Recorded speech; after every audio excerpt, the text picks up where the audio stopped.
The country's power electricity rates are among the highest in the ASEAN region. Hence, it dawned on the House's deputy minority leader of potential multiple taxes charged on certain amounts of kilowatt-hour usage, which was taken up by the ad hoc committee of the Legislative Energy Action and Development in conjunction with the proposed Kalinga Act. Our Maribel Custodio tells us more. Overtaxed electricity bills. That was one of the key issues tackled by Ad Hoc Committee on Legislative Energy Action and Development, or LEAD, in relation to the proposed Kalinga Act. Deputy Minority Leader Sergio Daguo questioned whether the electric company Meralco continues to implement the 50-year-old law, Batas Pambansa Bilang 36 or BP 36 in Metro Manila. Under the law, when electricity consumption reaches more than 650 to 1,000 kilowatt-hours, a tax of 10 centavos per kilowatt-hour is imposed. If consumption exceeds 1,000 up to 1,500 kilowatt-hours, the tax increases to 20 centavos per kilowatt-hour. And for usage beyond 1,500 kilowatt-hours, the tax goes up to 35 centavos per kilowatt-hour. This is on top of the 12% expanded value-added tax or EVAT.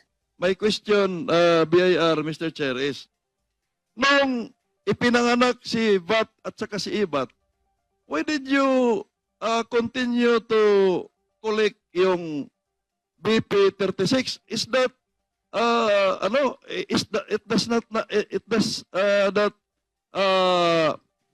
fall under double taxation kasi isang services lang yung pinag-usapan, subject matter, electricity consumption ng isang consumer. So, tinax mo ng iba 12%, at the same time, mayroon ka pang kinarga na per kilowatt hour, depende sa konsumo, 10, 20, 35.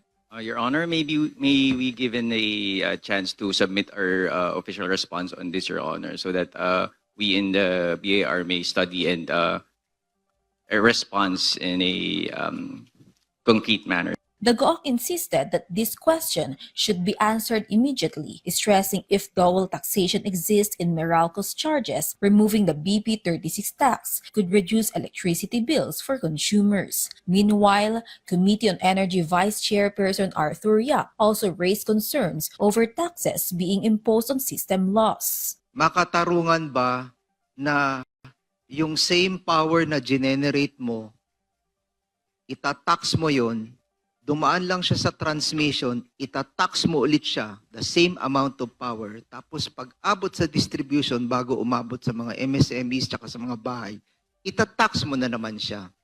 So effectively, 3 beses mo tinax yung consumer for the same amount of power that he received or he did not receive because may systems loss na kasama doon. Yap also proposed that government assistance be directly deducted from electricity billing. At least in that way, yung gusto pa nating tulungan, matatarget natin dahil makikita natin sa binabayad nila na monthly at saka sa electric consumption nila, we can target the assistance. The committee aims to have the Kalinga Act approved on the second reading by May 21. Vel Custodio for the National TV Network for a new and better Philippines.